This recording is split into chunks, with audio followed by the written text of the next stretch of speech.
Hey guys, I am here with the Doctors Kilmer. We have a very excellent topic lined up today. We're going to be talking about therapeutic D&D for veterans and answering mental health related questions. So just want to say thank you to Elizabeth and Jared Kilmer here with me today. And thanks for being here. Appreciate you. Good to be here. Thanks for having us. Yeah, so Elizabeth Kilmer is a clinical psychology doctoral candidate from the University of North Texas. I also went to UNT. Oh, well, that was fun, Kat. I also went to UNT. I did not graduate from there, but I went there for like a year. That's so cool. No one knows anything about where we're from. No. Yeah. Are you now, Jared? Are you also from North Texas as well? Yes. Did you go there too? We didn't grow up there, but we both did grad school in the same program. Oh, okay. So hang on. You didn't grow up here, but you came here specifically for UNT. What drew you about UNT? So they have a really great clinical psych program. Oh, okay. I had no idea. I'm a business management and marketing major. It's completely unrelated.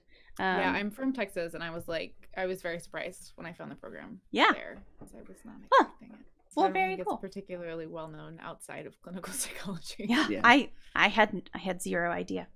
That was a total sidetrack.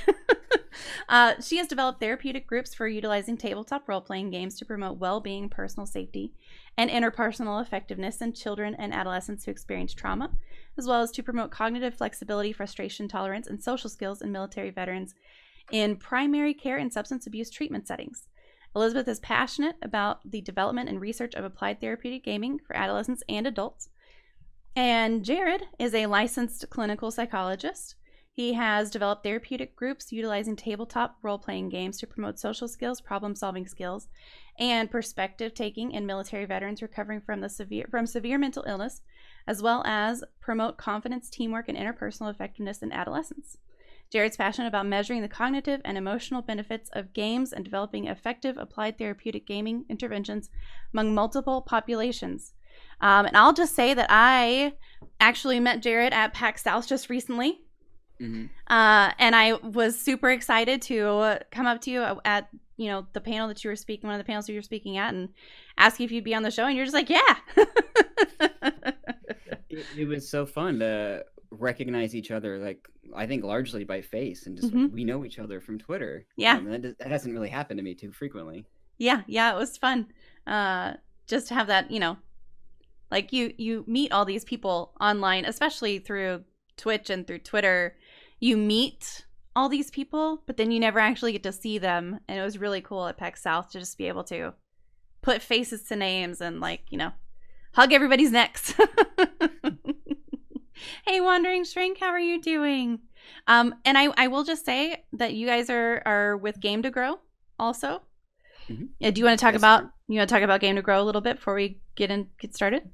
Yeah, Game to Grow is a 501c3 nonprofit organization dedicated to the use of games of all kinds for therapeutic, educational, and community growth. We're most well known for our therapeutic social skills groups using Dungeons and Dragons, but we also have groups using Magic the Gathering, other tabletop board games, and Minecraft. A diagnosis is not required, but many of our players come to us with social struggles that might be related to autism, ADHD, anxiety, or depression. And we help them have a place where they can belong, have fun, and build skills all at the same time.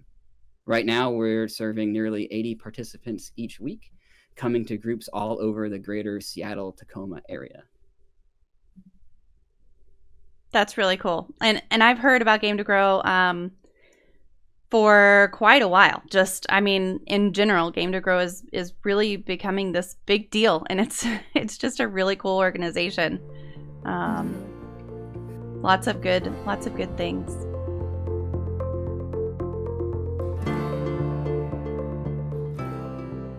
Why do you each do what you do? What interested you in mental health to begin with? It's a good question. In undergrad, I decided in high school, I decided I either wanted to be a psychologist or a lawyer. And getting a pre-law degree was dumb in my head. That's what I knew as a 17-year-old. Mm-hmm. And so I majored in psychology, and I took my first psych class by the second week, I think, of my first psych class, I was like, done. I'm doing this for the rest of my life. It's great. And I love it. Both of us have done a lot of trauma work. We've kind of been all over the place. We're considered general psychologists, which means we've done a lot of different things in a lot of different areas. I really like getting to work with people. I like getting to help people like figure out all the ways in which they're special and cool and powerful and can do the things that they want to do. It's a really fun job. And so then getting to combine that with things like D&D, where you are combining this therapy, like traditional group therapy modality with this game, is really exciting. As a therapist, generally your goal is for your client to eventually fire you. Ideally for good reasons, because like they've graduated, they've learned skills, they know what they want to do, and they're moving on. And I think that using D&D with therapy creates these couple of extra things that you are coming out of it either with an old hobby that's been renewed or with a new hobby. You're coming out of it with this confidence that you have the ability to build these social networks within this semi-structured framework that you could find anywhere. So that's exciting to me. Yeah. And there's also that element of like a lot of therapy can have a lot of intellectualizing, where we could know a more adaptive way to think or behave, but it doesn't resonate with us. We don't actually experience it and like realize its impact. And like Dungeons and Dragons is just experience on top of experience, and it kind of helps solidify some of these messages. Like I know I'm supposed to feel proud right now, and I still feel like a worthless piece of shit. Versus in D&D, you can put a little bit more on that character, and sometimes when you're having a hard time really seeing the worth in yourself, it can be easier to see that in someone else, but someone who is directly connected to you. And your teammates can also tell you that you're full of crap, which can be helpful. Yeah, absolutely. Yeah. We didn't talk about this. How can we swear? Yes, absolutely. You have to click through on my channel that you are a mature audience before you even get to see it. So it's good. Yes, cool. Absolutely. Elizabeth made my answer to that first question really easy, because largely we have the same response. At 17, I just figured out I'm going to be a psychologist very confidently. I grew up wanting to help people, and physically I didn't think that was going to happen. Like I'm not going to be a police officer or a firefighter as effectively as I thought I could understand the human psychology and how to be helpful in that manner. So it always came naturally to me to talk to people and like how to reframe difficult situations as growth points. Yeah. So this just felt right. I really liked arguing with people. Yeah. Which is mostly not what I do as a psychologist. So I really liked arguing people, which is why I did consider at one point going into criminal law as well. Right? I was like, that would just be my job. I could just do that. It's fine. So I could do this all day. Yeah, you don't get to do that as much as a therapist. Yeah, no. Well, you mentioned reframing, and that's one of my favorite things that I do with my therapist is just like I'll lay something out that I'm having a problem with, and then she'll come back at me like, okay, but you said it this way, and what about actually looking at it this way? And then I just look at her like, how did you do that? What did you just do? And it's actually on the show we had someone put it as a therapist puts their hand out and you put all your bullshit into their hand and they hold it for you while you sort it out. And it's like just putting it into someone else's hands and being like, okay, help me look at this differently is so helpful to so many people. So yeah, y'all are definitely doing great work, and I would say as much as a police officer, at least. I think it feels equitable these days, but yeah, I wasn't sure before. Yeah. I mean, as a kid, sometimes you have a different view of professions that you feel like help other people versus once you have some life experience, and sometimes that perception changes to, is this actually helping people or is it not? But That's a whole other show. Yeah, and we can It's another 2 hours. Yes, we can right. divide like there's lots of roles a psychologist can play that are selfish versus pro-social.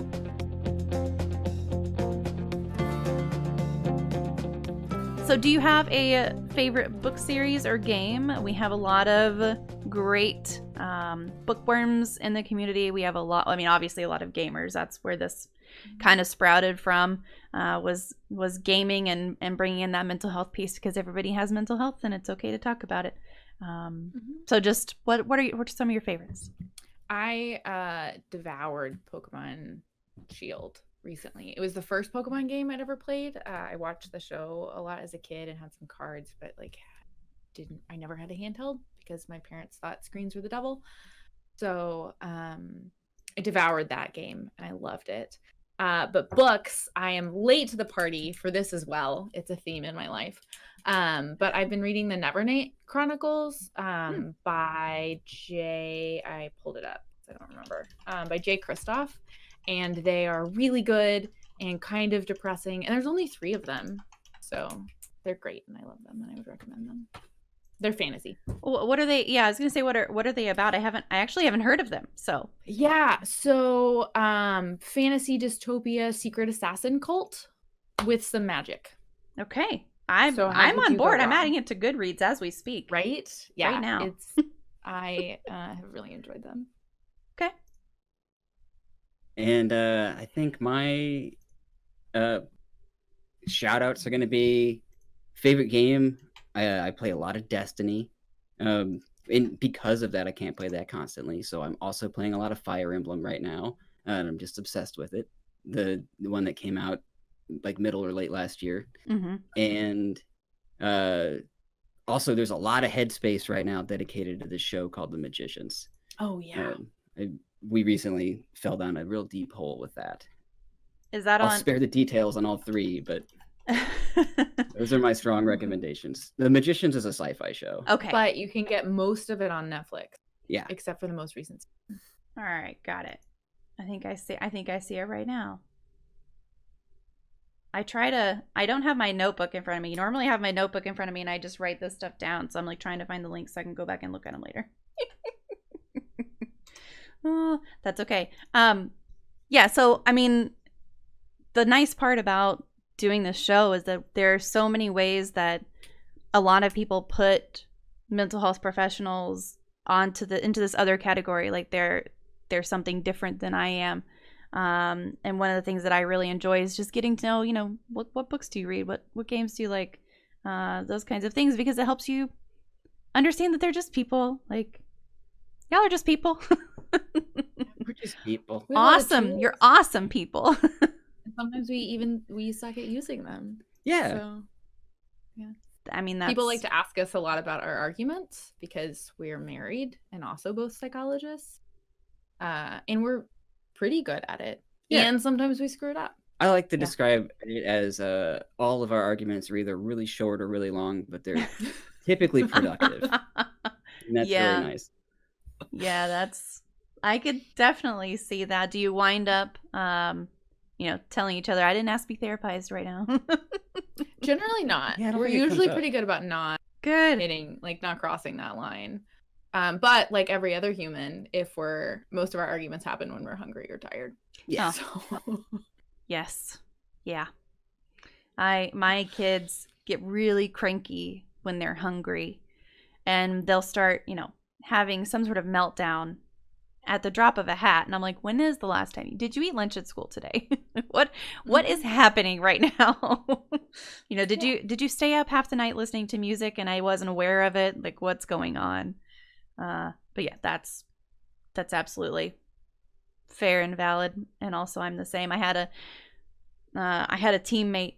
We were working on a proposal together at my day job, and she wound up at one point going, when is the last time you actually ate something? I was like, what? Why? She said, you're being a little bitchy right now. I was like, okay, fair.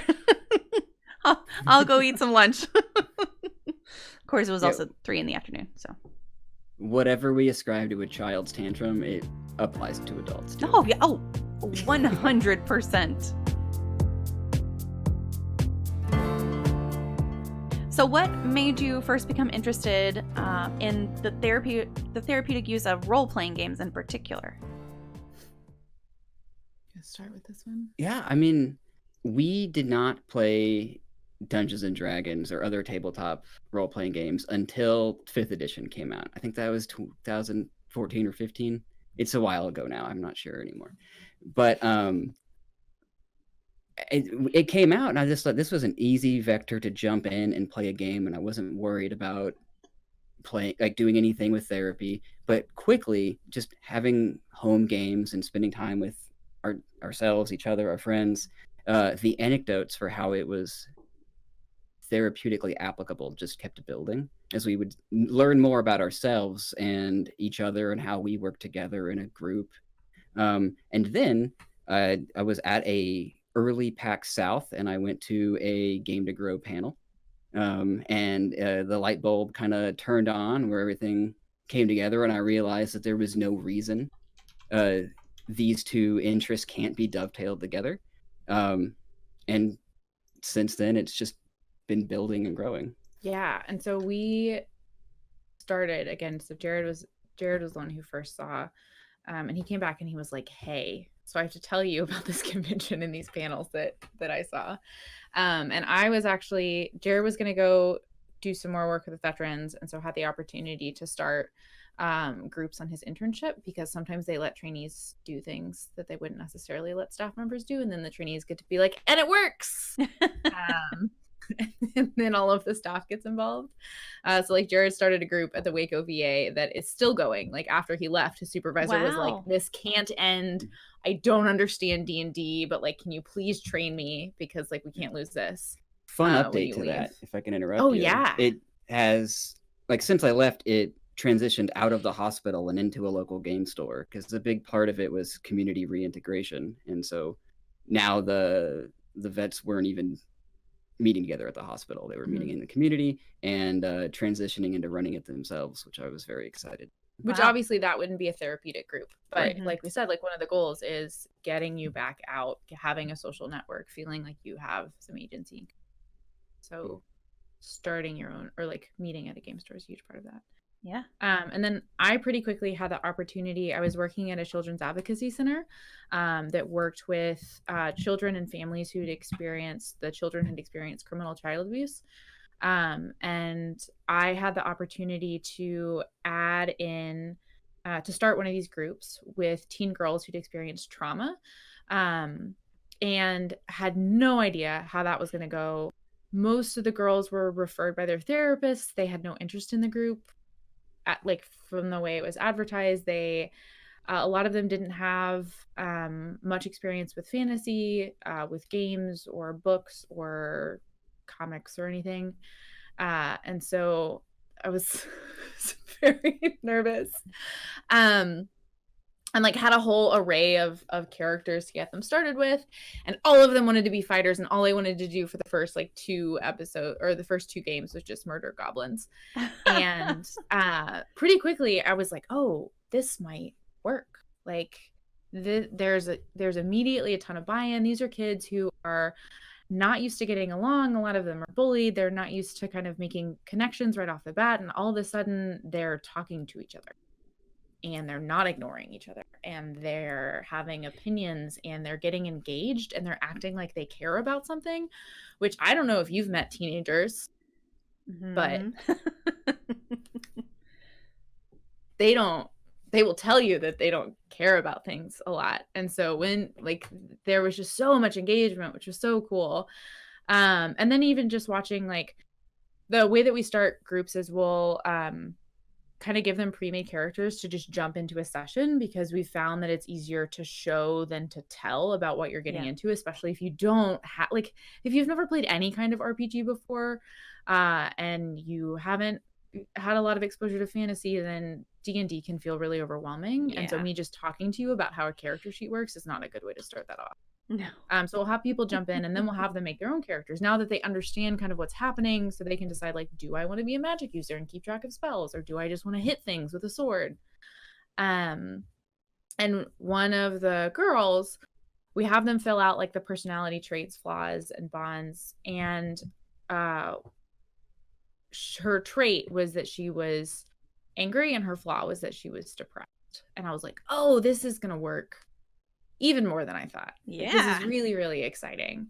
And talking about having therapists hold things for you to resort, like D&D has the capacity to do that just the way the game is, right? Mhm. Like no matter how much you're trying not to, you're putting a lot of yourself into a character, and that character sheet is now on the table, and you're playing that character, and everybody around the table gets to look and see and comment on what your character is doing and what they're thinking and feeling. And so that can be a really cool way to get to garner some insight into both like your own actions and the actions of others. Yeah. And that character creation process is really amusing to me because it's all projection. Oh yeah. Even when you're like, I'm gonna make the opposite of me, like through and through, it's everything that you think is the opposite of you. Like if I'm a really nice guy and I think like the opposite of me is gonna be a really mean guy, it's whatever, or vice versa. So yeah, it's just you all over the place on your character sheet. There's a lot you can work with there. Yes, most definitely. I'm in a play by post Discord server right now. It's actually my first time actually playing D&D as it was intended. So I've played things that are D&D based but not actual D&D, and the character creation process and the onboarding of it, just reading through everything that I had to do, I was like, now I remember why I didn't do this. But then once I did, it was great because it was just much better. I will say, if you're feeling overwhelmed, then things like D&D Beyond, or even just like getting pre-made, there's some great pre-made character sheets. Yeah. That you can get from Wizards, or that you can just get from the internet broadly. And the reality is, even if you have a character that on paper doesn't necessarily look or feel like you, you're gonna play it like you.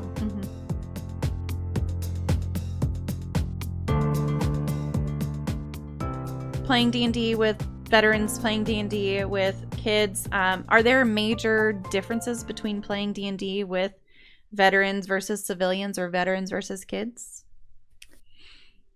I'm gonna say yeah. Like some of the, like, well, I'll start with the broadest. We'll like work our way down, and interrupt me, please. But like the first thing that comes to mind is the enthusiasm of children when you run a game for them. It feels different than running a game for an adult, and this has nothing to do with therapy necessarily. It's just the vibe in the room. But I think a more important difference is running games for veterans in specific. They have a culture about them and a very specific kind of training that changes the way they think and perceive the world, which is true for like every culture.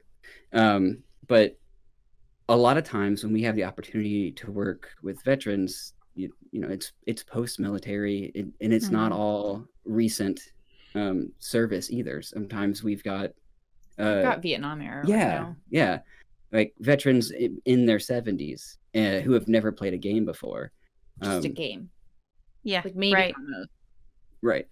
And for a lot of them, it also comes with this added, I haven't felt like I'm in a team in a very long time. It's kind of been me on my own, like surviving and navigating healthcare, and being able to come together with people that like feel like are from the same tribe and understand me, maybe not perfectly, but more than the average person, just inherently. And I get to work together with them for the first time in years is a very powerful experience. We have in the groups that we've run, we've had a lot of veterans where either they've been out of the military for a long time, and especially when that can be compounded with things like depression and PTSD that can be really, really socially isolating.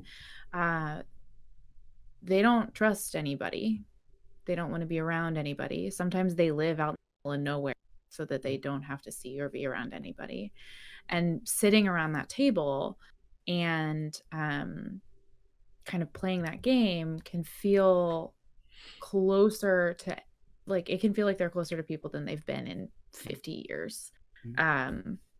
Recently, I had a veteran who's new to the group, he actually referred himself, his son plays D&D, and he was like, that seems like it's some kind of bullshit that might be helpful. I was like, I'm so glad that you think so. And he was sitting there and he was like, I really didn't expect a lot from this, but and this was his, I think, second session, and we ran 2-hour groups, and he was like, this is the closest I felt to a team. Like, this feels like we're gaining the same kind of bonds and we're gaining the same kind of experience that you would in combat. Like, obviously none of us are going to die, but like, we're on a mission. We have a mission to complete. Like, I know that I know we have the same mission. And so like, even though I don't know that guy sitting over there, I know I can trust him to watch my back, and that like, we've got these roles because like, I'm a healer and he's a druid, right? Like, he's like, this is predictable, and I understand how it's supposed to work. And because it's predictable in terms of like what my team's going to do, like, then I have more space to like have thoughts and feelings and connect with other people. A lot of veterans also feel like only other veterans can understand them. And there's a fair amount of truth to that in terms of talking about like shared experience and what people have been through. And so it can be really, really powerful to just get a group of veterans in a room together. And again, our groups run the gambit. Right now, I've got Vietnam to discharge this year from the military. So like, there is a wide range in terms of era and combat experience, and like specialty, but you've still got that, like, we were all service members, we're all veterans now, which can be a really powerful starting place. Yeah, and before we go too much further, whenever we make a generalizing statement about a broad category of people, like veterans, we are not describing every veteran. We are describing the veterans we've had the opportunity to work with in the region that we've had the opportunity to work with them. Most of the veterans that we've, right? Like, even with the number of veterans that we've had, there are always going to be exceptions to that. I have worked with several veterans that say I would rather work with civilians because I don't want to work with veterans at this point. So, the generalities are helpful, but not prescriptive. Yeah, that makes sense. Oh, but the one thing I did want to mention about the difference between veterans and children. This is about missions? It's kind of about missions. So when I was working with the teen girls, if they started getting on each other's nerves, as literally anyone does when you're playing D&D, but especially I think teenage girls, they were like, oh, we know how to fix this. We'll just split the party. Like, that's easy. Like, we will just split up, then I don't have to talk to you. Everything's going to be fine. So I spent a fair amount of time figuring out, like, okay, how do we keep people together? How do we, like, do these consequences? Because then we need to, like, at some point, I do want you to explode and get in an argument so that we can talk about it, so that we can figure out what's going to make this work. And so that we can learn that conflict is not always horrible and scary and deadly. So then I ran groups with girls before I ran groups with veterans. And then I went into my first group of veterans and I was like, no, veterans don't split up. Like, that's not, I've now been doing these groups for almost 2 years with veterans, and the party split for the first time ever this week when I ran the group. And it was very intentional about, like, okay, we've got these two spaces. We don't know where either of them are. We're trying to find this person who literally ran down this hole. And so, like, to be the most efficient, we have a large enough party. We're able to split this up in these two ways. Like, it was very measured, very intentional. And when we talked about at the end, like, what would have happened if, like, the party had split and the other room had just been totally murdered by these giant zombie lizards and poisonous mushrooms. And they were like, well, obviously we would have gone back for them. Like, if they hadn't come back, then we would have, like, obviously we would have unsplit the party. We would have figured out what was going on. Yeah, so that's very different than girls getting in an argument and being like, well, I'm just not going to talk to you anymore. No, yeah.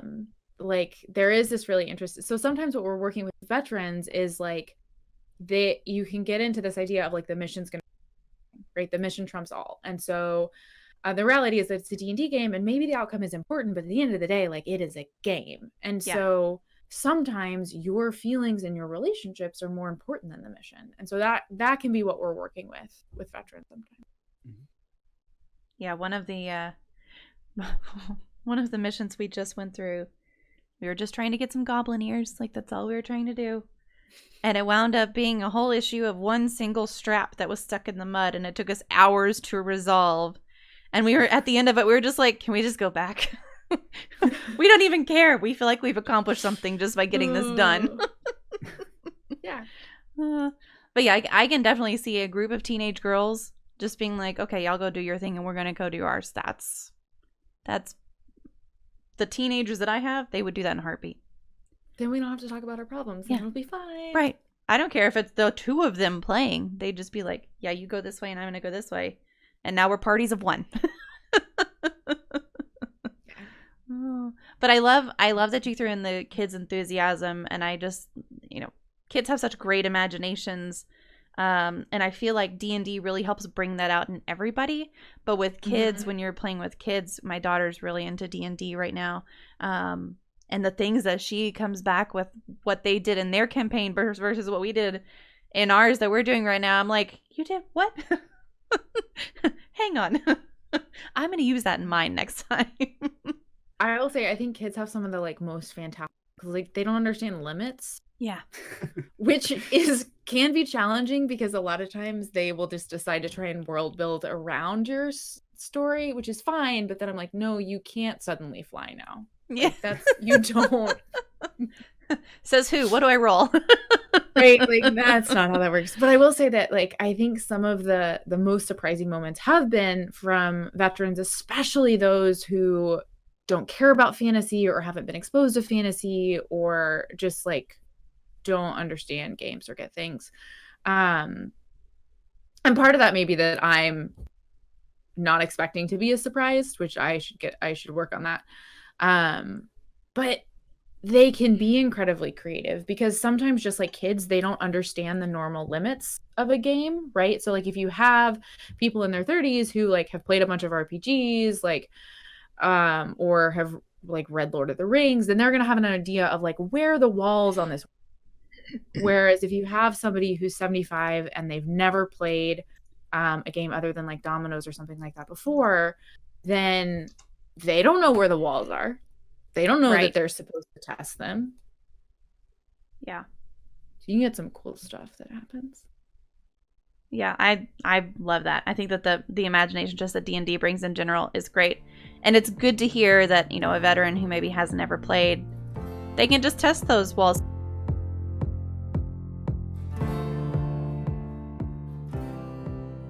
Let me ask you, how do you get a veteran who has never played or who has never shown any interest in playing?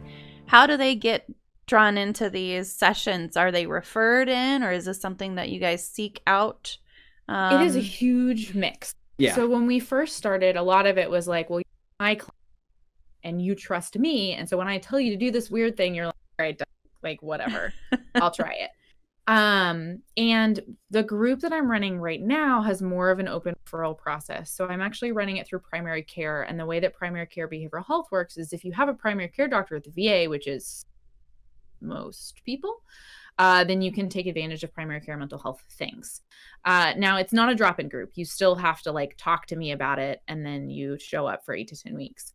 But veterans can contact me directly, or they can be referred by their therapists. And so I have a couple of people in my group who've been playing D&D since before I was born, which has been an interesting experience. So I just preface it with it's general 5e rules, but with the things that I've changed, which is mostly just a safety net for me in case there are rules I don't know. Which is still 5e rules. Which is I was on a panel with Jeremy Crawford the other day, and he very explicitly said again, which is also stated in the book, that if a rule is making your game less fun or engaging, then you should get rid of it. Yeah. So that's what I say. And I've learned so much about D&D and D&D culture and old versions of D&D that I'm so glad I never played. From from these veterans. But so I will have some people that will contact me and they'll say like, hey, I, played World of Warcraft, and so I think this could be helpful. Or I played D&D before, and I think that this might be helpful. I've also had people that have called and said, like, I saw the words frustration tolerance and social skills on your flyer, and I don't understand what this game is, but I would like to do this. Yeah. I feel like that's the most common when it's absolutely like clients self-selecting into the even group. Referring from providers. Like I will have providers that will like message me and say like, hey, this person needs to work on social skills, or they need to work on frustration tolerance. Or it's people who need therapy, but they've either been in a lot of therapy before and they're fucking tired of it, or they just get regular therapy groups. I love them, and they can be boring. Yeah, or they're unwilling for one reason or another. I don't want to talk about my feelings. There's a lot of reasons not to go to group therapy in people's minds. Maybe it's I wanted more individual attention. Maybe it's I've done it before and I didn't like it, for a number of reasons. Sometimes people go to, like, group therapy is not really a protected term. It covers both like intense, like trauma-focused treatment, for example, but also trauma support groups, which can be very helpful and also can be very frustrating depending on the context and the setting and the other people that are there and who's running it. So they haven't all had, excellent experiences with mental health treatment in the past. And that's true not for veterans, but I think just literally people everyone engaging in mental health treatment. And how we pitch these kind of groups, it's the same at the VA, in the community, with our Game to Grow groups. A lot of it we're doing is we're saying, hey, would you like to work on this list of skills? Social skills, frustration tolerance, like Elizabeth had mentioned, problem solving skills, perspective taking and empathy, interpersonal effectiveness, fighting depression. It serves as an excellent form of behavioral activation, just getting engaged in something that you value. If it does nothing else, it's behavioral activation. Yeah. Which is lovely, because that is a really effective depression. Yeah, it's a bread and butter depression treatment, and at the end of the day, we know we were able to cover it from that angle. Yeah, and when we're kind of looking at it, one of the reasons that this is done in a group format, aside from like, I don't want to run a group. I know you can run a group for one person, but I don't want to do that. Yeah. There's something that can be really, really powerful about being in a group, aside from like, hey, these are other veterans and we have similar experiences. But even if you trust your therapist, at the end of the day, a lot of people are like, yeah, but like, of course you're going to tell me that like I'm improving or I'm good at that, or that you can see it the same way because you're my therapist and that's what you're supposed to do. Now, the reality is, if your therapist actually thinks that you're totally full of shit, they are supposed to tell you that. That is part of being a therapist. Yeah. There's this genuineness and honesty that is required. But it can be really, really powerful to have someone across the table from you, especially someone across the table that has just told you that they do not like or trust other people, tell you that like what you or your character did was really valuable. Or to tell you that what you or your character did was really frustrating. Yeah. And so that's something that we see a lot. Our veterans groups, we generally do an hour and a half gameplay and then 30 minutes of processing. So there's a lot of therapy that obviously happens during the gameplay, and you could arguably just like take out the processing piece. But the processing piece is really this nice place to be able to sit and talk about like what happened today and how does it relate to the real world. One of my favorite new player experiences is when they get like 20 to 40 minutes into gameplay and they're like, oh shit. And you're like, what's happening? And they're like, this is like my life. Like, I didn't think it's a game. So like, I didn't think it was going to really rip, but I act the same way in my real life. And that's why, that's how this works. Well, yeah, that happened in the first 5 minutes of the first game I ever ran for therapy. I just described and drew out like the classic tavern and, like furniture placement, what NPCs are hanging out, etc. And I asked each of the players to, go ahead and put your piece somewhere on the map. Tell me about what behaviors they're engaging in, like just as we open up this scene. And they were all doing a very similar thing. And then the last guy places his piece and he sits back and he pauses and he looks at it for a minute and he goes, "Oh, crap. Like, I and everyone else at this table, same behavior. We all have our characters placed somewhere against a back wall. We're all just scoping the place out, waiting for trouble. And this is what we do every time we're in any public setting." Yeah. And that happened without me prompting, or it happened quicker than I realized it, which is very encouraging. Yeah, and sometimes we'll prompt about that, especially if I've talked to you and I know your goals are around like impulse control or something, then sometimes I might kind of bring that in and ask about it. But the amount of times that's because it's just like if I write something down, right? It's the same way that journaling can be helpful. If I write something down and then I look at it, I can go like, oh man, I don't think I actually believe that, right? Like we have a lot of therapy that involves like writing down your thoughts and feelings on a piece of paper. And part of that is so that you can then look at it and decide whether or not that's something that you actually believe in, or if it's just something your brain's been telling you. Yeah. So D&D can do the same thing. Like I'm watching my character do that. And I'm like, oh crap, that's why I keep getting into an argument with my sister, right? Because I keep doing this thing. So I don't know. It's cool for that reason. Yeah. Dr. G's question is, do you have your clients draw up character sheets, etc. prior to the session? I know that you said with kids that you have kind of the pre-built, but do you do the same with veterans, or is it a mixed bag? We've done it a couple of different ways. The way that I'm currently doing it is if I have a chance to meet with the person either via the phone or in person beforehand, then we have this like brief character menu sheet, and then I will create them a character. I don't like creating character sheets, and so I use D&D Beyond, and my character sheets, I believe, are adequate. Jared is a master character creator, and so his character sheets are always going to be better, and he does it all by hand, and they're lovely.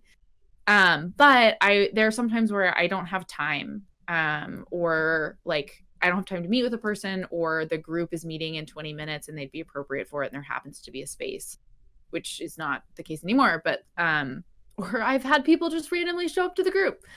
And so I have some pre-made character sheets, and I'll have them play with that pre-made that day, and then we'll meet and touch base, and I'll make them a character.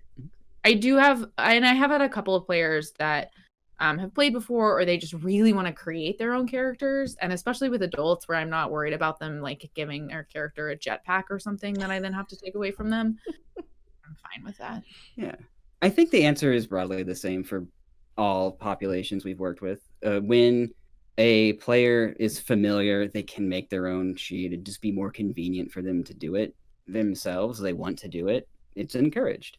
A lot of the times we're playing with individuals who haven't played this game before, or they haven't played this game enough where they feel comfortable or have the resources to go home and like do it. They've never heard the word or.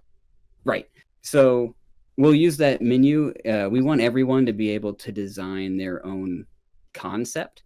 But when it comes to like ascribing that concept, all the mechanics of the game will go behind the scenes and plug it in and make a standard sheet. So like we'll generally ask, like we'll give them in terms of like strengths and weaknesses, we'll ask them like, is your character really high in charisma? This is what charisma is. This is how charisma relates to like a bard versus a fighter.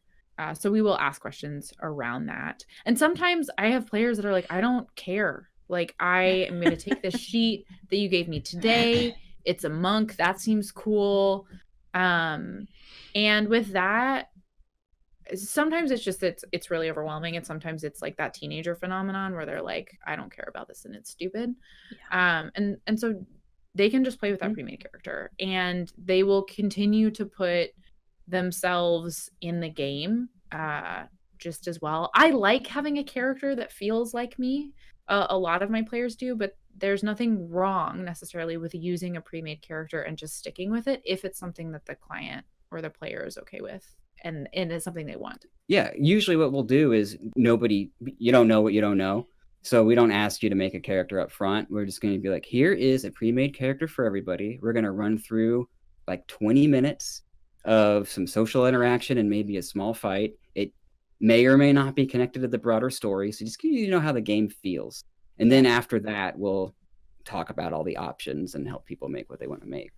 Do you do that kind of in a session 0, or is that? So we usually don't have the luxury. Yeah, I mean, like we do all of the session 0 stuff either in like a pre-appointment with clients or in session 1. Yeah, session 1 is session 0. Yeah. So we go over, especially because this is psychotherapy, there's things that we like ethically have to go over. Yeah, right. So things like confidentiality, how much you're expected to, we don't have to deal with billing because it's the VA, but like how many weeks. So like the group I'm running right now, it's a closed group, which means you are not supposed to be able to just drop in. And generally people are in it for 8 to 10 weeks. They've got some paperwork they have to fill out for the VA and for research purposes or for quality improvement purposes. And then, so we'll talk about that kind of stuff. We will talk about like the kinds of themes that we expect to address. What we are and are not going to address can be a little bit different because it is explicitly psychotherapy.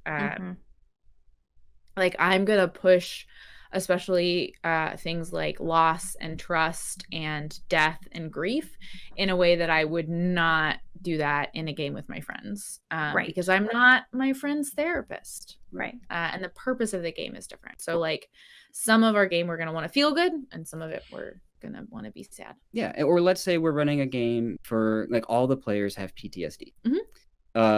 Themes in our game may reflect symptoms of PTSD as those are what would be like directly treated. We're not going to have our games necessarily reflect trauma themes that are triggering.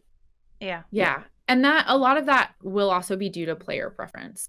So I will check in pretty regularly, especially because, you know, if you think about it, if you're in 10 sessions, but like your 10 sessions started and then someone else's 10 sessions started, like the group that you finish with is not the group that you started with. So I pretty regularly check in about feedback. Like right now, I'm running like a reverse Indiana Jones campaign where like the players have been hired by this rich family that had these like special things stolen from them, but that rich family got it from these dwarves that their ancestors killed a long time ago. So we've got a lot of this like, okay, well, the thieves are actually taking it back to the dwarves that it was originally stolen from. So there's a lot of these questions about like who should we really be helping here?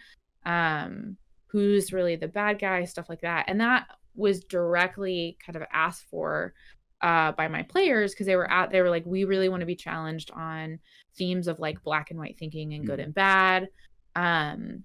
They as a group have started, they want more combat, but they like refuse to engage in combat with anyone I put in front of them now, because they've gotten really good at like negotiation and not just impulsively murdering things like baby owlbears.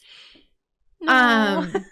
It was an accident. It was a great therapeutic moment. It was an amazing therapeutic moment. There was something rustling in the bushes and it jumps out and I'm like actively trying to describe this baby owlbear and the person in the front of the party was like, I stab it. And I'm like, you're standing right in it. It's got you. You rolled like a 19 and then like 15 damage. I was like, it's gone. So then we got to have this really great, then the mom was really angry. And then they tried to like calm it using animal handling. And so that didn't work because they just murdered its baby. So we got to have these conversation about like consequences of action, what happened. And that was one of the ones where the guy was like, oh, this is what I do. He's like, I don't murder people. Right. Obviously. But this like impulsive, like I'm going to assume the worst of people and I'm going to act without thinking. I'm going to shoot first and ask questions later. Yeah. And he also got that validation of everybody around the room that was like, yeah, but like, dude, that was our job. And that made more sense. Like you needed to do that to stay alive.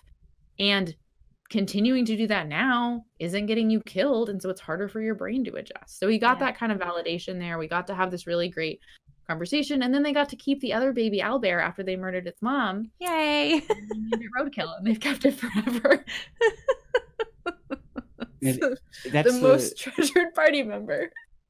That's the same story that also had another player who was super standoffish and didn't want to be engaged, and learned through that interaction that if I put that much distance between myself and my companions, I have no agency to intervene. She was like 100 feet back, and she was like, well, I would have stopped them. And I was like, you were 100 feet back. Like that doesn't work. And so there's just, and that was something, right? Like I did not plan for them to murder the baby owlbear. And that actually did bring up, like we spent some time processing about, it was an animal, but we spent some time processing like what kinds of trauma related content that did bring up for people.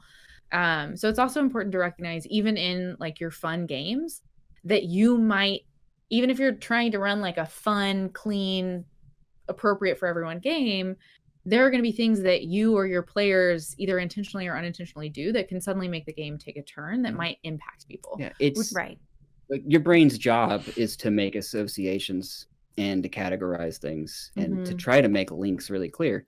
So when we're with the best of intentions, people are going to be reminded of things that are being triggered. The goal is not make that never happen. It's create an environment where people are empowered to be able to say, hey, I noticed something is occurring and I need to like rein it in, or I need X, Y, or Z as we proceed. Yeah. Or I need to step away. Yeah. So like, that's why part of session 0 is not just deciding like what campaign we're going to run and if we're all going to be murder, but it's also like, hey, if we do encounter something that's really stressful, and maybe it wouldn't be stressful in a normal day, but today I haven't had any sleep or I didn't eat lunch.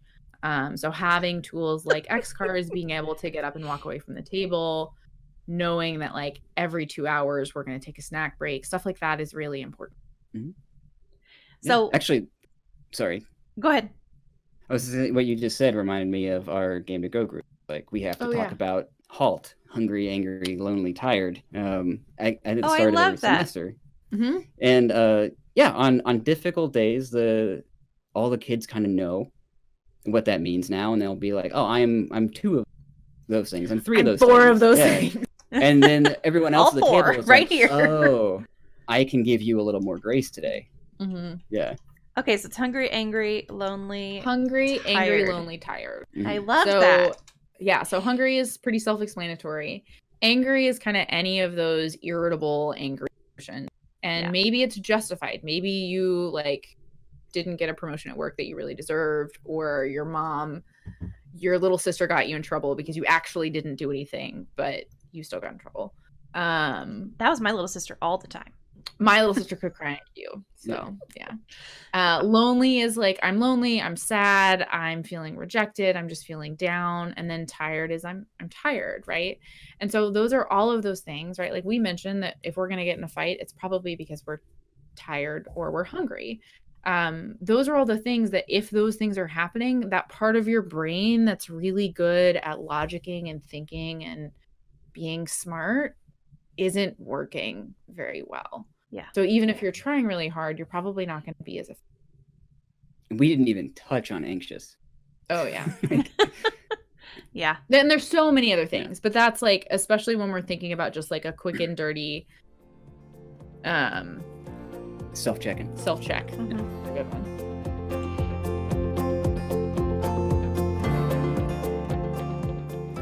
What other safety measures? You mentioned X cards. Do you want to kind of go into what those are? And then do you have any other safety measures you put into place specifically when you're playing with veterans, but then also when you're playing with kids? So X cards, I actually don't use them in my but so if I'm explaining them wrong, someone tell me. But basically it can be kind of it can be a physical card, or it can be kind of any kind of symbol that is like, I need this to stop. And there's kind of 2 ways that it can happen. So it can be like, I need this to be veiled. So kind of like those, like a sex scene in like a PG movie, which is like, and then they go into the bedroom and the door shuts, right? So like, it's okay for this content to happen, but I need no details. Yeah. Versus like, I need this content to stop now. I need us to switch scenes. I need us to move on. And generally the way X cards are employed is it's a no questions asked. So like, I'm not going to ask you why that's not happening. Right. Because they're therapy games, we will talk to people about themes that they are and are not uncomfortable with, noting that like sometimes when I'm asking you for that, you're not going to realize it until it's happening in the moment. Yeah. Either because you forgot or you didn't realize that that was going to be as much of an issue as it was. So I will sometimes check in with my players in the room. I will also use their body language and context clues. We do have kind of a blanket rule that you can ask that we move things forward. If you need to go grab some water or something, you always can do that. But a lot of times we will be processing through like why that made you uncomfortable and how you're feeling. Right. I will talk to my players where if they get up and leave, they need to let me know whether or not they're back. Right. So there's that. And then with all of my players, and this is something that like I do all kids and veterans, is there's usually some kind of, I have some kind of idea of if I need to be concerned about safety. So the VA, all of my players have some individual clinician or someone else that they're checking in with. And so that's something that will pop up in the chart that I'll see when I'm doing notes, or it's something that I'll check in with them about. We don't do, as part of the therapy, we don't do explicit risk assessment unless it's indicated. And then that would be something separate. Yeah. And in hospital settings, we've had the luxury of working with teams where we know who their therapist usually is, or we have the luxury of it being us. And so like something came up in a game that was settling, it wasn't the time or place to process it. Like we know that they have the opportunity to be able to follow that. Yeah. Yeah. Yeah, that is really nice to just know that they can go. So do you communicate back to their primary therapist kind of, maybe you should follow up on this, or is that kind of still? It depends. It obviously, if it's like if we're concerned about safety, then it's something that we're going to talk to them about immediately. But if it's just like a general theme, we're going to check in, whether that's in the group or whether that's individual. And that's going to depend on the preference of the person. Obviously you would never do like full risk assessment in front of other people. Yeah. But it depends on how chronic it is, and then whether or not it's an imminent issue. Because there are plenty of people that have thoughts of death or dying, or that they want to hurt themselves, and that's something that like they're dealing with their brain giving them those thoughts on a pretty regular basis. So there's a really big difference between I'm having these thoughts but I don't like them or I don't agree with them, versus I have intent or plan. And so we kind of pay attention to that. Yeah. Are there common diagnoses, depression, PTSD, anxiety, others that you find gaming sessions like D&D support and assist therapy really well? You mentioned kind of the skill building of frustration tolerance, but are there certain mental illnesses that D&D really supports kind of working through? PTSD, anxiety, depression are all big ones. Jared has actually done some groups in a specifically like severe mental illness clinic. Yeah, I don't, I'm afraid to come off as like I've drank too much Kool-Aid and this is applicable to everything and everyone, because it's not. And it's not going to be like the only treatment for any condition, but it is an excellent supplement to treatment on the side. And I can't think of a diagnosis that this is inappropriate for when we are focusing in on a specific symptom of that diagnosis, which I already think is more important than the name of the diagnosis to begin with. And sorry, I started thinking about what you were going to say and it threw me off. Well, I'll jump in. Yeah, please. Because my brain's going to do that and think about what we know about mental health diagnoses is that they're this like horrible, weird mess of Venn diagram. And like NIMH is working really hard to try and straighten that out. It's well known that like the DSM is problematic because if you meet criteria for one diagnosis, you're likely to meet criteria for multiple, which doesn't mean you actually should be diagnosed with multiple necessarily. But there are a lot of symptoms that underlie a lot of diagnoses. What we do know is that feeling connected with other people and being able to interact and engage with other human beings, both like in social settings, but being able to effectively work with other people and like go to the bank and talk to your doctor and advocate for yourself. All of those are some of the best predictors for long-term outcome. And so a lot of those things are what's being addressed in D&D, is learning to make connections with other people, proving to yourself that you are able to make connections with other people, that you're not this horrible, worthless shit that nobody likes, and that like maybe you can sort of trust some people in certain specific contexts. So that is going to, some of those like very basic things. Now we also obviously with emotional regulation, frustration tolerance, and problem solving and flexible thinking, and all of those things are helpful broadly. And again, all of those things are helpful across diagnoses. Mhm. Right. If you're having active hallucinations all the time, being able to have some cognitive flexibility and being able to make connections with other people is going to be really helpful. Yeah. Are we going to talk you out of having hallucinations? Absolutely not. No. But if this experience makes you more amenable to reaching out for help in a Mhm. successful way, then it is helping treat that condition just from a different angle. Mhm. And for a lot of people, we're not recommend. For some people, you can do this, and this is the only thing that you're engaged in, and that's great, and it's really helpful. For other people, this is a great adjunctive treatment. Mhm. It can be really helpful alongside of something like cognitive processing therapy for PTSD or acceptance and commitment therapy, right? Like it fits in pretty well with a bunch of different pieces. And so it's totally appropriate to be doing at the same time. And that's just going to be something that depends based on what the individual client's needs and preferences are. Yeah. Instead of answering the question of like what or who is this most appropriate for, it might be better to talk about like who do shouldn't. this? And the Yeah. only thing that comes to my mind is first and strongest answer is just like, if you struggle with reality testing, maybe this is not yet appropriate for you. Which doesn't mean that we haven't had people, like Jared's had people in groups, especially that have diagnoses that like classically we would say struggle with reality testing. So like Or could. So like schizophrenia or schizophreniform disorders. But if you're able to like sit at the table and understand that what's happening at the table, and like that you're able to understand that we're storytelling together and this isn't really happening, then like you've got generally enough reality testing. Yes. Now, for some reason, this started getting pulled into delusions that you were having, then it might not be the best thing for you. Mhm. The only other thing that really comes up is like, if you're not able to sit at a table without being violent, but that hasn't really been an issue. Yeah. I've been people who were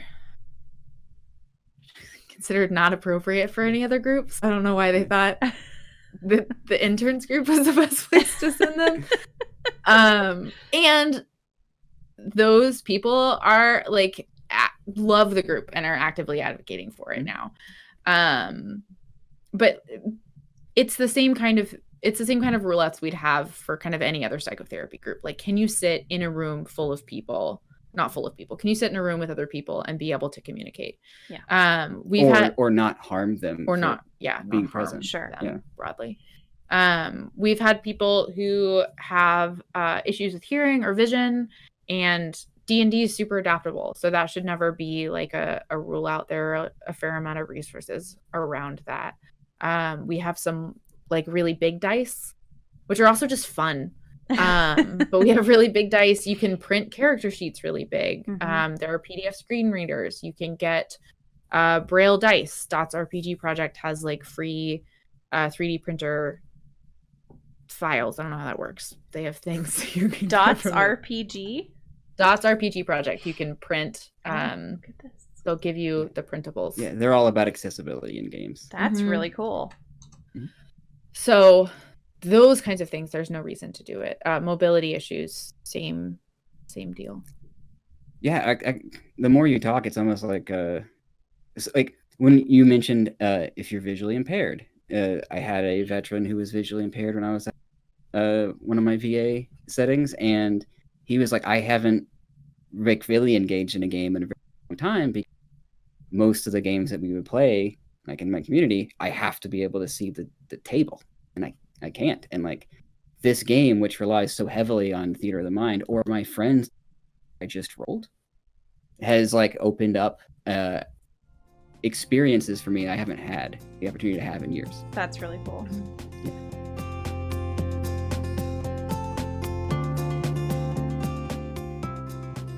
What is the most common thing that clients who are veterans kind of get out of playing a therapeutic tabletop RPG like D&D? I think the biggest thing they get, honestly, is like it is so powerful to connect with other people and then get that feedback from them. So what is constantly happening around my table is people saying like, oh, well, like, I'm an asshole, or I don't trust anybody, or nobody can be trusted. And then having somebody else be able to challenge that. So we'll do something at the end of groups, which is just like nominating a player for something they did that made your day more interesting. And that could be like you kicked down a door and that was a terrible decision and it made a bunch of goblins spill out and try and get mad at us. But like, I thought that was funny. Yeah. That was my favorite part of the session. Like I was really frustrated with you and I thought it was hilarious. So it could be that. It could be like, hey, you really stepped up as a leader. And so that's a really nice way to get some relatively on the part of the player unsolicited feedback about how they were in the game and how they're appreciated. My players right now, because I have enough people who are interested and I can't run a ton of games, they are being forcibly graduated after about 10 weeks if they're ready. And so some of them have actually started a group, like their own group outside, and they're like, this is going to be an alumni group, and so like anybody who graduates from this group can also come to this group that we're starting. They're starting it at like a place that also is accessible to both veterans and active duty service members, and so they're expecting that like active duty people will get involved as well, which is really cool to see kind of that gap bridged as well, because those can become really separate populations, just kind of arbitrarily. So I think it's that like that social connection, that community, that feeling like you are someone again. Yeah. If I had to pick one thing, that. Yeah. But we also like to like joke around with each other. Like if we absolutely fail in our mission to be helpful, like, but you walk away with a new hobby that brings you joy and you can engage with, then I think we've done something worthwhile. Right. I remember when we were running these groups in substance use treatment, and a lot of times in your recovery from substances, like, other activities haven't been rewarding for a really long time, and your brain hasn't quite recovered yet, and they're still like max bland. Yeah. You just don't, it's hard to find joy in a lot of activities that you might used to have. And I remember, or you've been depressed for a really long time. Yeah. Same issue.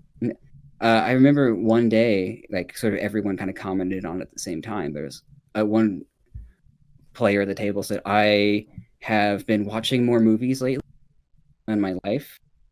What is happening to the protagonist, I'm able to connect with and like kind of experience myself. Like my empathy must be growing. And all these movies are suddenly resonating with me more than too, and it's fascinating. And in the same few minutes, another veteran was like, I was flipping through the TV the other night and a movie, like a sci-fi movie came on, like something was happening in space. I have never cared about that. It's never been interesting. But like now that we've been playing this fantasy game, like I am more open-minded to that. And I sat down and it made me happy for 2 hours straight. Like I might be able to find more enjoyment in things like this. And I didn't know that was possible. Cool. It used to be when I was bored, I did drugs. That's a quote. Yeah. Yeah. So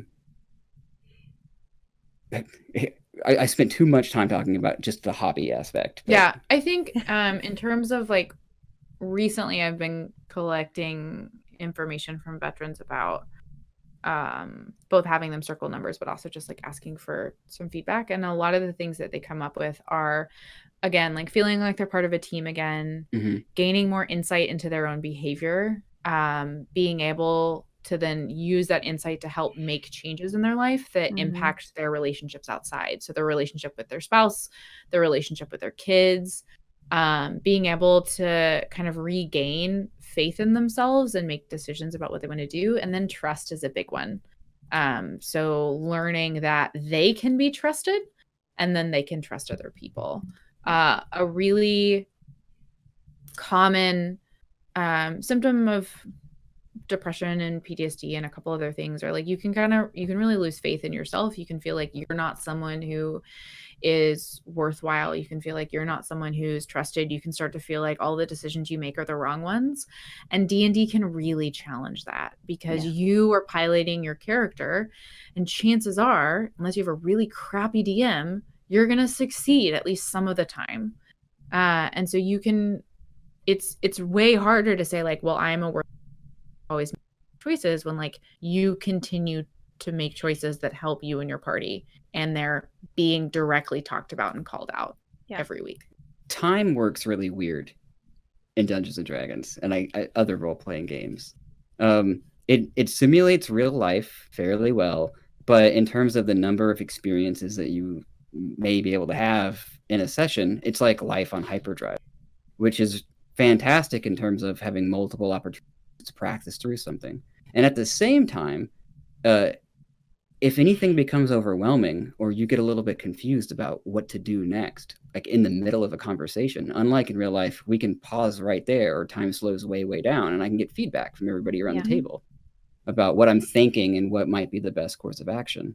And so just as a simulation, D&D is very powerful in terms of what you can do to just play around with who you want to be, where it might be too risky in real life to try out something. Yeah. New. And like speaking about risk, right? If this is someone who's like, I don't want to leave my house and I don't want to make decisions, like you have to do those things in D&D. Like you have to make decisions and you have to, and no matter how tall the risks are in D&D, at the end of the day, you can walk away from that table. Yeah. And your character might be dead, but like maybe your character can come back to life, or you can make a new character, but like you are still alive. Oh yeah. Even if they died, the data you just got. Yeah. That's great data. And maybe you go to your DM and you say like, no, I want the character alive. And maybe they'll say yes. But the possible risk of any of these risky behaviors really, really disappears. And on the flip side, if you're really used to doing reckless and risky things, that can be challenged through D&D as well, right?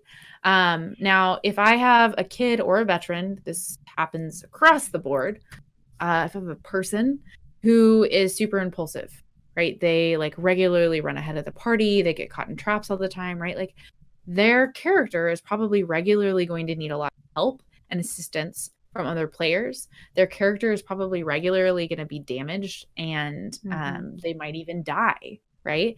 And that's all stuff that's kind of inconvenient because maybe now they have to like really hope that the cleric isn't pissed off at them and will heal them, or like they're going to lose their gold because they need a healing potion, or they're going to have to create a new character. But those are then these real life consequences. And we also tend to internalize the stuff that happens in a game. And so we've had players who regularly kick down doors. Every door, no matter what happens. Or a player who used to like run ahead, and we had one player, she got hit by a lightning trap once.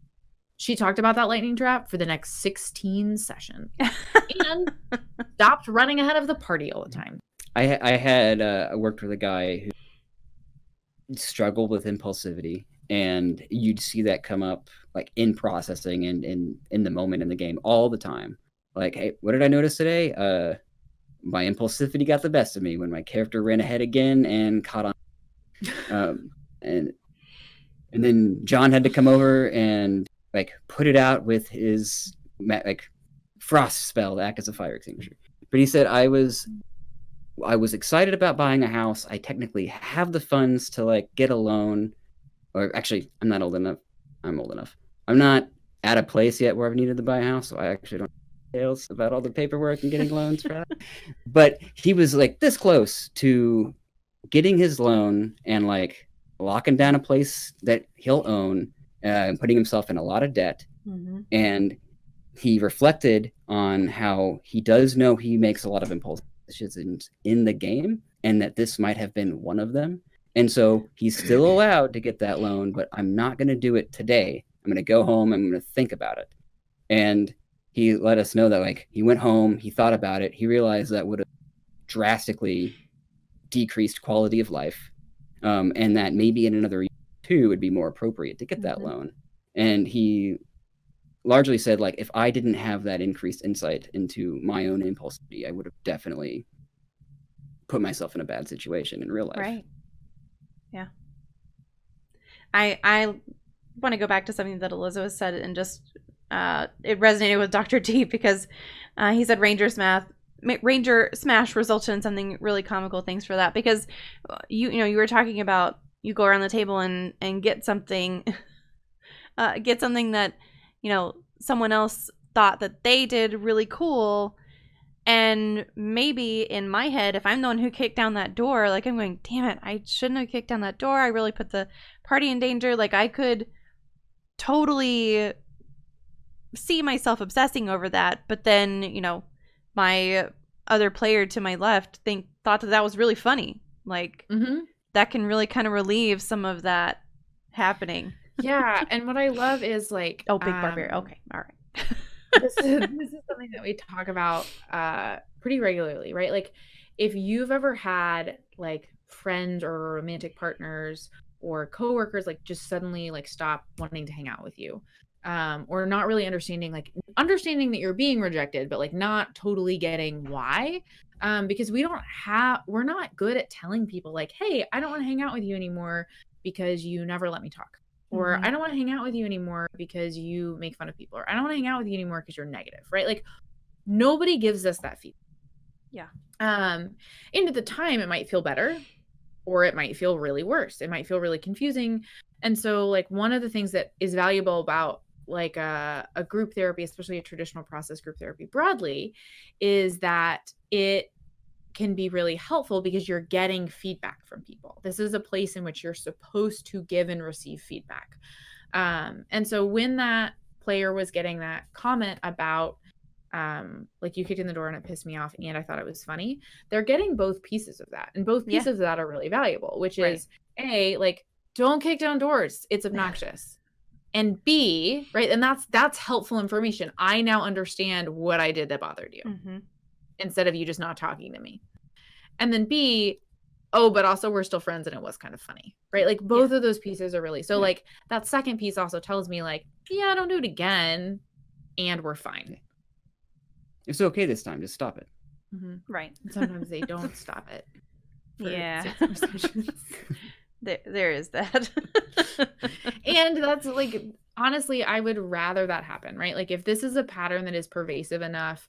I had someone come in the other week and he was like, I don't see how this group is going to help me with my anger. And I was like, tell me more. He's like, well, I get angry, like, with people outside of this group, but this group doesn't matter enough. And so I'm not going to get angry, right? Like, it only matters, like, when I get angry. All right. And now the group turns out it matters enough and he gets angry.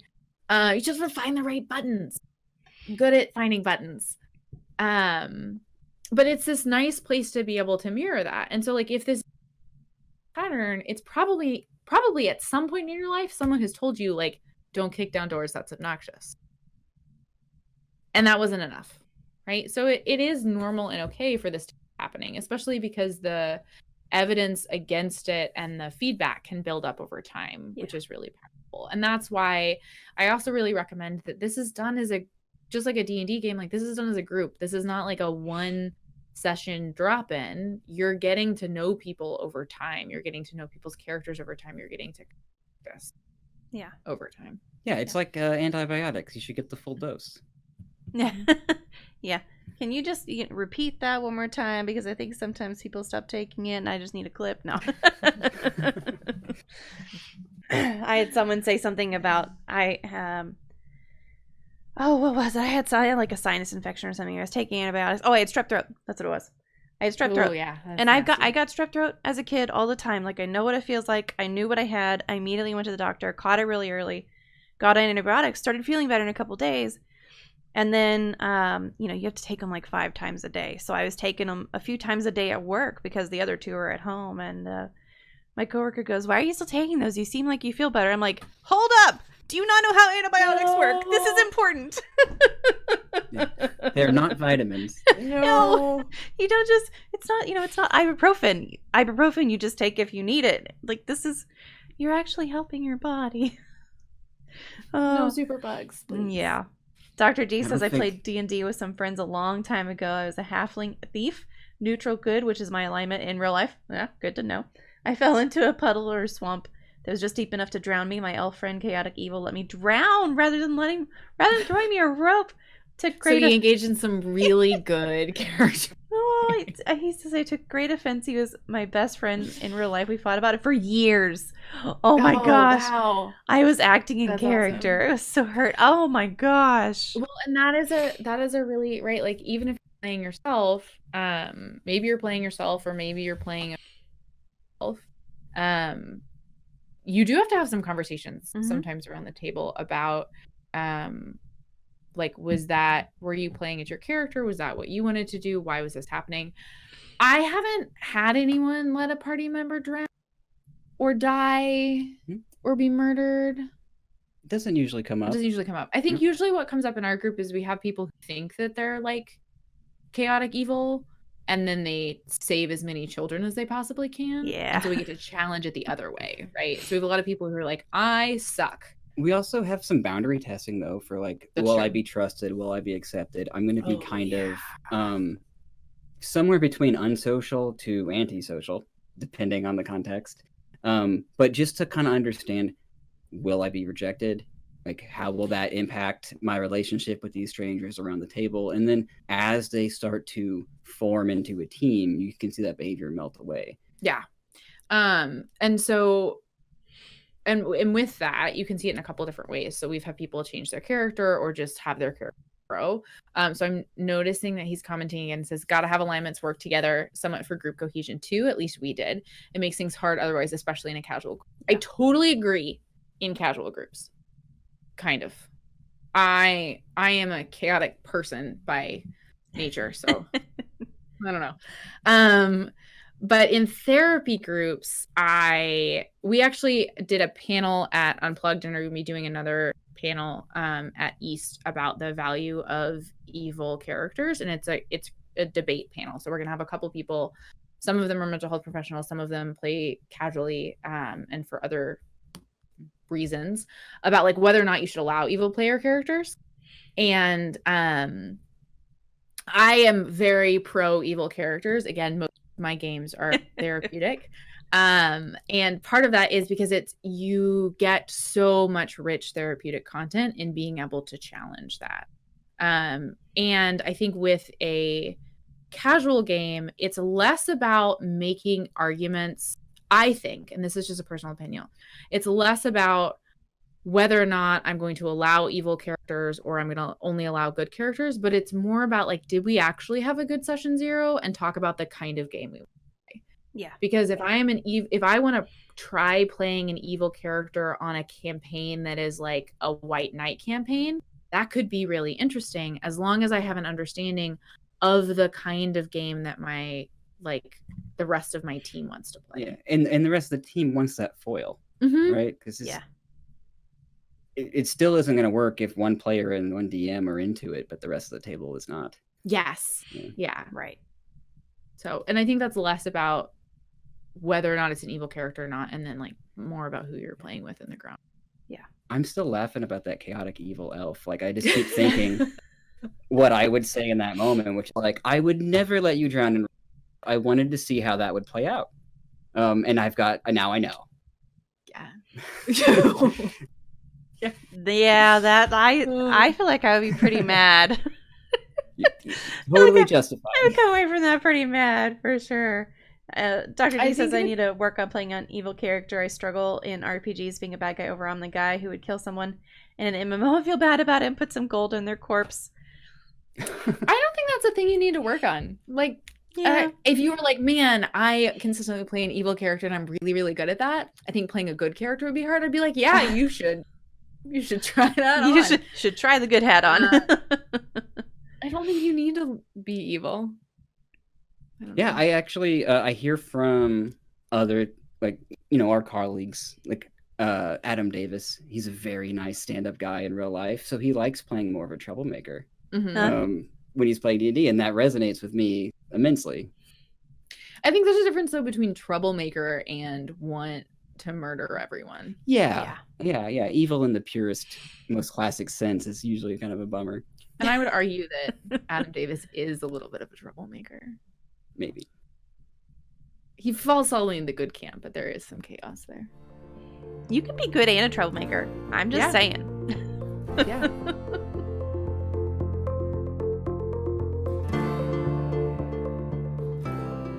Is there an overall well-being strategy, not necessarily related to D&D, but just in general, that you would recommend to anyone?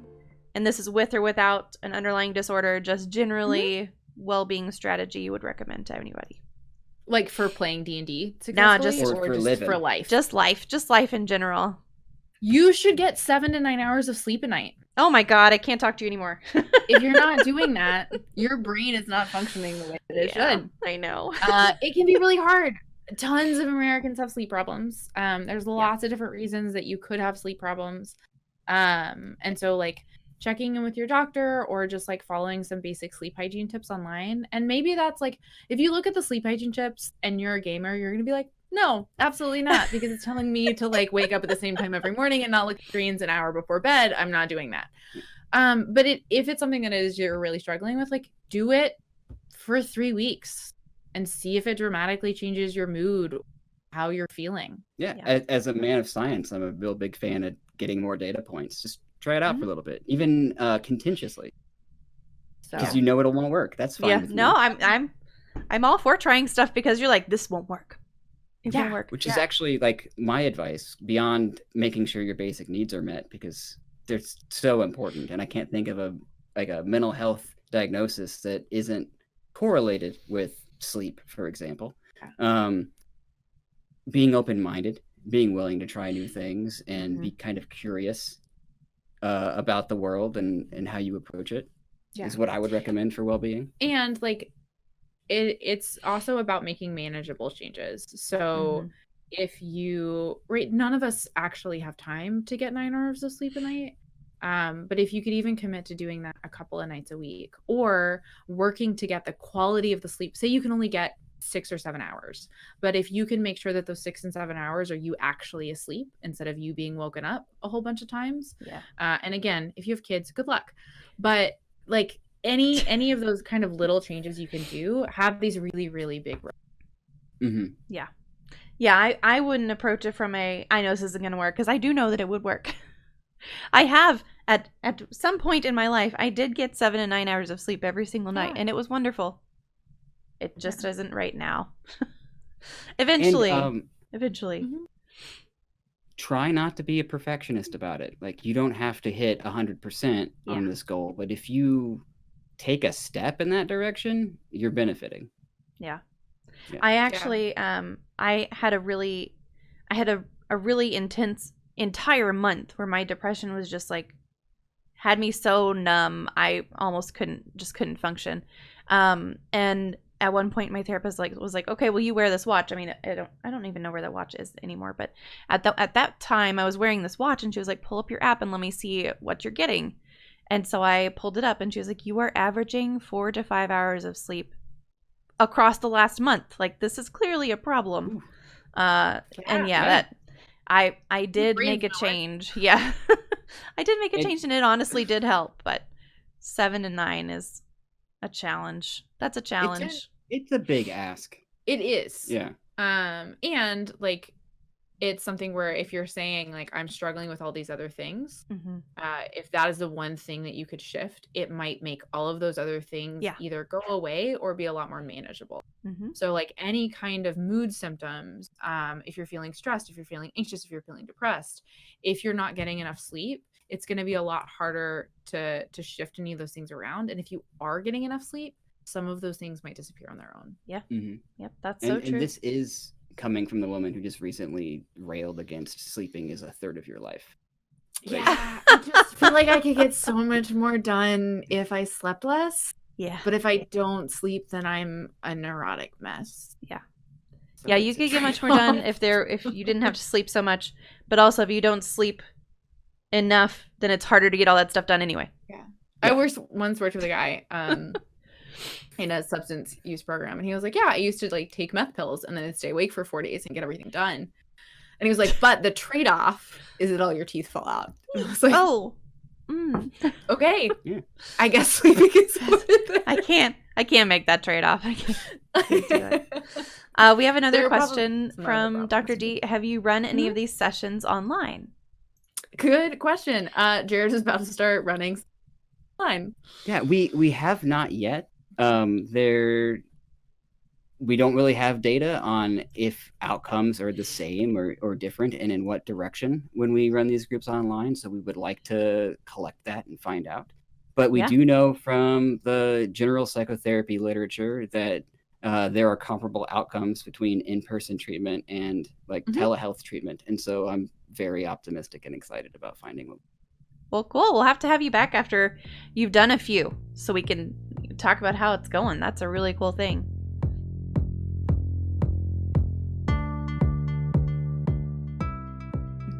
If you could change one thing about the mental health field or people's views of mental health professionals and educators, what would it be? Oh, that is such a big question. Yeah. I open with a potentially big and I close with a potentially big. Oh, man. So I think to give Elizabeth a moment and to help me out, could you just repeat that question? Sure. So if you could change just one thing about the mental health field or people's views of mental health professionals, what would it be? I mean, around mental health professionals, it's exactly what we're doing right now. We're just people. Our tool set that we're going to use in the room with you is highly specialized, and it may be helpful for you. But we're just humans that have already learned to use it. Nothing really special beyond that.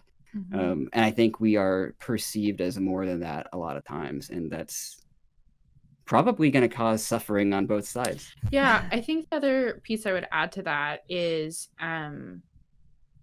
if you have a bad experience with a mental health professional, that is not the only mental health professional out there, and that probably does not represent the majority of mental health professionals. Yeah.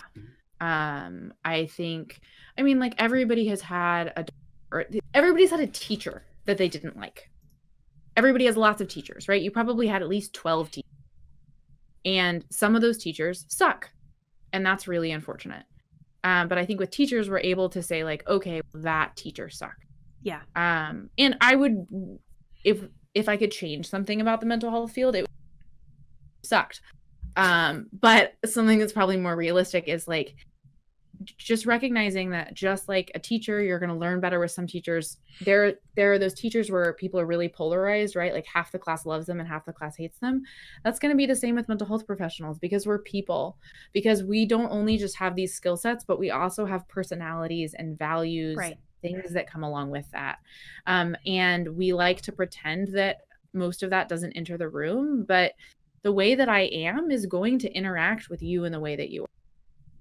I've had coworkers whom I wouldn't want to be my therapist, not because they were inherently bad, but they didn't resonate with me. And their patients would have very strong opinions like in the opposite direction, and that's super valid. And so like teachers is so much of a better example. I used to like think about it as like we've all like I've dated lots of people. Sometimes you got to date around to find the right person. But if you've had a bad experience with a mental health professional, remember that they are people, and that if you engage with another one, it will probably go very differently. But also, if you've had a really bad experience with a mental health professional and you think it like borders onto the like unethical side, then you can make a complaint to whatever their licensing board is. And I would encourage you to do that if you have serious concerns. But if it's more just like it didn't fit or didn't feel good, or they said something that didn't resonate with me, or I just don't think they understand who I am, then talk to somebody else. There are so many resources online about being able to connect with other people now. and therapists, that chances are, if you're able to go see, and I know insurance sucks, but if you're able to go see one provider, you can probably go see another. Yeah. It is a pain, and it's so worth it. Yeah. Think about a subject that you had a really hard time with until you finally found, Oh, yeah. like, Yeah. that one year you actually liked English. Right. We've talked about firing your therapist before, and that if someone is not clicking, if something is not right, if you're just not getting out of it what you feel you should get out of it. I mean, first of all, make sure that you have a realistic expectation. Like, bounce it off of somebody. Am I being unrealistic here? But also fire your therapist and get a new one. Don't just fire them and never see one again. And you can also talk to your therapist. If you think that something isn't clicking, you should talk to them. If they're not willing to have that conversation, fire them.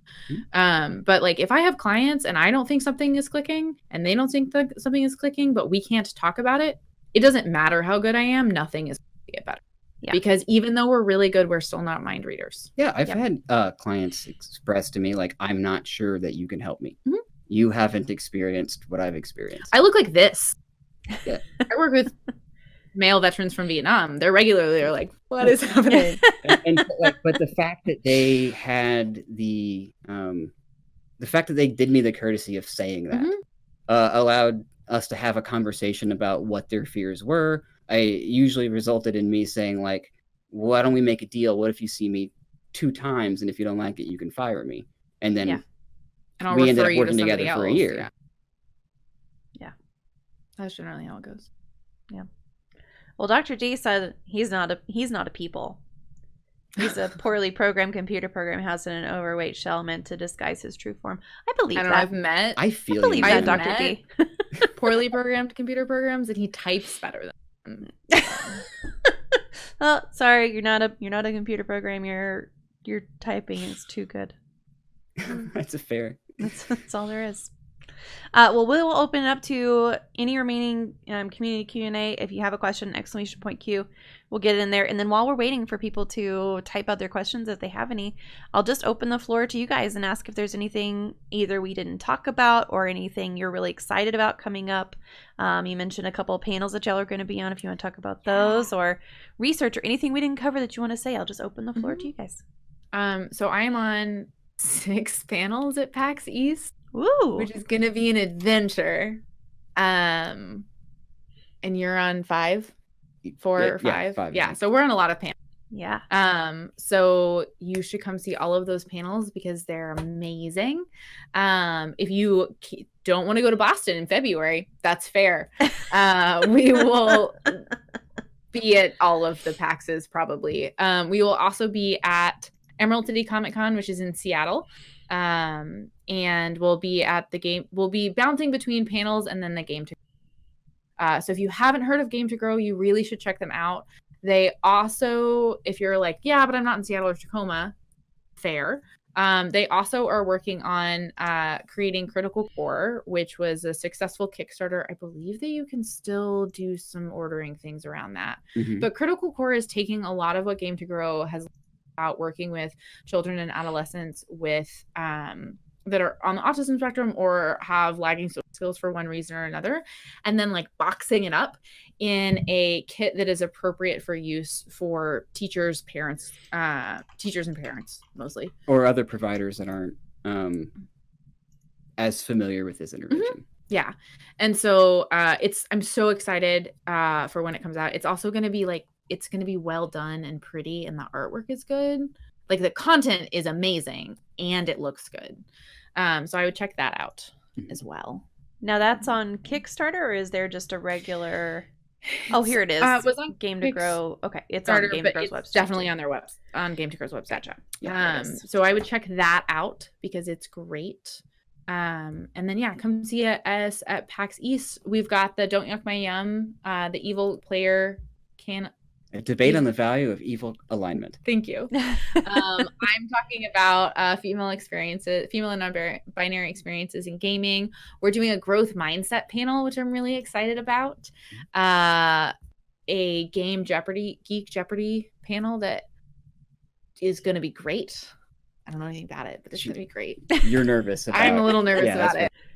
I don't feel great about my credentials about It's being on that it's panel. gonna be good. We're not actually worried about the panel's quality. You're nervous about your performance Yes. as trivia. Yeah. Okay. Yeah. So yeah. But come check us out. Well, very And you cool. can find us on Twitter at Drs. Kilmer. Yeah. Yes, and we're gonna be much better at letting you know where we are to be in the future.